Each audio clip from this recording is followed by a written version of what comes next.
141 বছর পর স্বপ্নপূরণ হলো নটি বিনোদিনীর। হাতিবাগানের স্টার এবার থেকে বিনোদিনী থিয়েটার। সোমবার সন্দেশখালীতে ঘোষণা মুখ্যমন্ত্রীর। আর এর কয়েক ঘন্টার মধ্যেই স্টার থিয়েটারের নাম পরিবর্তনের জন্য কলকাতা পুরসভার বিবৃতি জারি। আপনারা সবাই স্টার থিয়েটারের নাম শুনেছেন, খুবই বিখ্যাত। আমি মেয়রকে অলরেডি বলেছি স্টার থিয়েটারের নাম বদল করে আমরা বিনোদিনী থিয়েটার করব। তার কারণ এটাও একটা মা বোনদের সম্মান জানানোর জন্য এটা আমাদের সিদ্ধান্ত।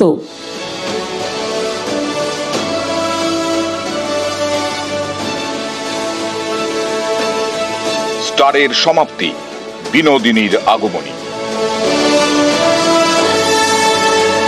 স্টার থিয়েটার এবার থেকে বিনোদিনী থিয়েটার। নিজের প্রতিভার জোরে একসময় রঙ্গমঞ্চের স্টার হয়ে ওঠেন নটি বিনোদিনী। স্টার থিয়েটারের জন্মের পেছনে স্টার বিনোদিনীর ছিল বড় অবদান। সেটা অবশ্য এক বঞ্চনার ইতিহাসও। 19 শতকের শেষ দিকে বাংলায় তখন থিয়েটারের জনপ্রিয়তা তুঙ্গে। বিভিন্ন জায়গায় নতুন নতুন মঞ্চ তৈরি হচ্ছে। 1883 সালে উত্তর কলকাতাতেও একটি থিয়েটার তৈরি করার উদ্যোগ নেন নাট্যকার গিরিশ ঘোষ। টাকা জোগাড়ের জন্য নটি বিনোদিনীকে অনুরোধ করেন। থিয়েটারটি বিনোদিনীর নামে করারও আশ্বাস দেওয়া হয়। বিনোদিনী টাকা জোগাড় করে দেন, সেই টাকা দিয়ে থিয়েটারও তৈরি হয়। কিন্তু বিনোদিনীর নামে থিয়েটারের নামকরণ হয়নি, নাম রাখা হয় স্টার থিয়েটার। এতে মন ভেঙে যায় নটি বিনোদিনী। অভিমানে মঞ্চ ছাড়েন রঙ্গমঞ্চের স্টার নটি বিনোদিনী। ওরা ভেবেছিল যে পাবলিক এটা মেনে নেবে না, বিনোদিনীর নামে থিয়েটারটা হলে পাবলিক আসবে না, সেখানে তারা স্টার থিয়েটার নাম দিয়েছিল। বলছে বিনোদিনী আমাদের স্টার, তাই না স্টার থিয়েটার, এটা লোককে বোঝানো হয়েছে। এই বঞ্চনার ইতিহাসে এবার ইতি, কারণ স্টার থিয়েটার এবার থেকে বিনোদিনী থিয়েটার।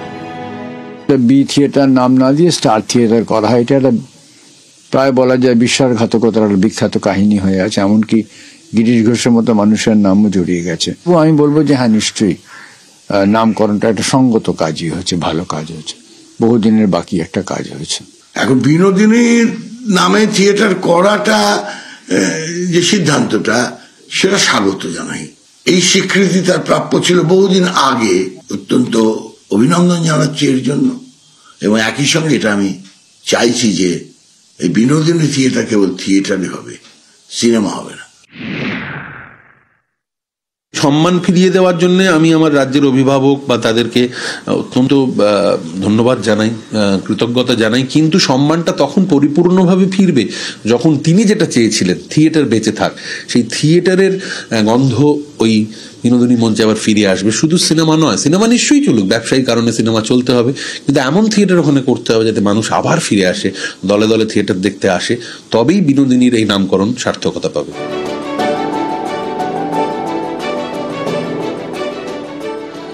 নাটক নিয়ে চর্চা করেন তারা বলছেন এখান থেকেই বর্তমানে হাতিবাগান যেখানে, সেখানে এই স্টার থিয়েটারকে সরিয়ে নিয়ে যাওয়া হয়।